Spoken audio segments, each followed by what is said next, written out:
Hey guys, my name's Trent, and I did my book on Life of Pi by Jan Martel.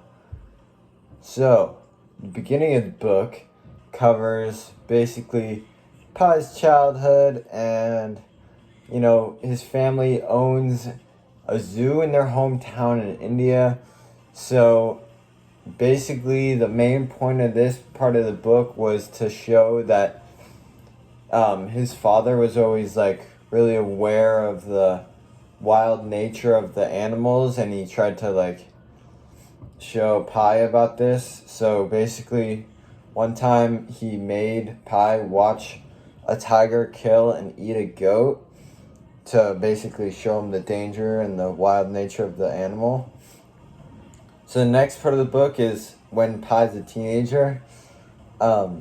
Basically his family decides to sell the animals, and they then immigrate to Canada on a big cargo ship. And so a big storm comes, and Pi was kind of excited to see the storm, so he goes out on the deck, and he's actually tossed overboard into a a lifeboat. And so then he wakes up the next morning, and he finds himself on the lifeboat with a zebra that's kind of injured, a orangutan, and which he named Orange Juice, and he didn't know this yet, but there was actually a tiger named Richard Parker hiding under the canvas of the lifeboat. So, and there was also a hyena. So the hyena wounds, and it attacks the zebra and eats it, and then it actually eats Orange Juice. And finally, after the hyena eats the orangutan and the zebra, Richard Parker eats the hyena. So then Pi knows that the Richard Parker, the tiger, is on the boat. And then so after that, the rest of the book, Pi and Richard have to survive together, and to be saved. So Pi first figures out that he needs water and food to survive. So he gets the emergency supplies and gets water and food. And then he actually creates another raft and ties it to the main lifeboat by using life jackets and oars. And he gets on that.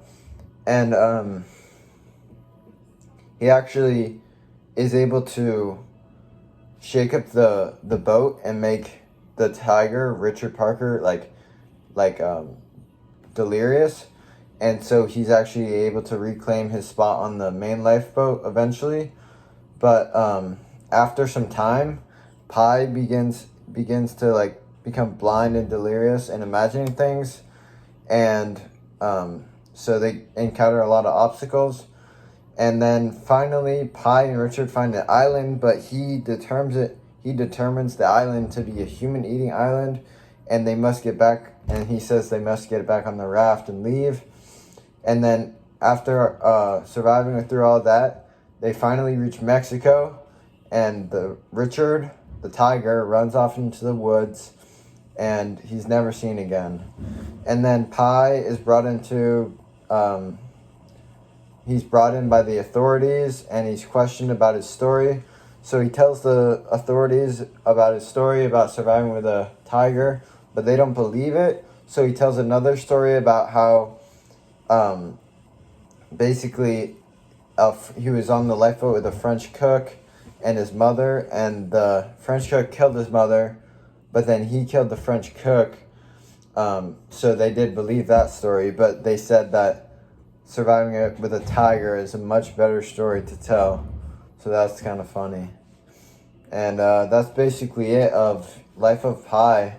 It was a pretty good book to read. It was pretty entertaining. So I'd definitely recommend 9.6 out of 10. Go try it out, guys. Thanks for watching.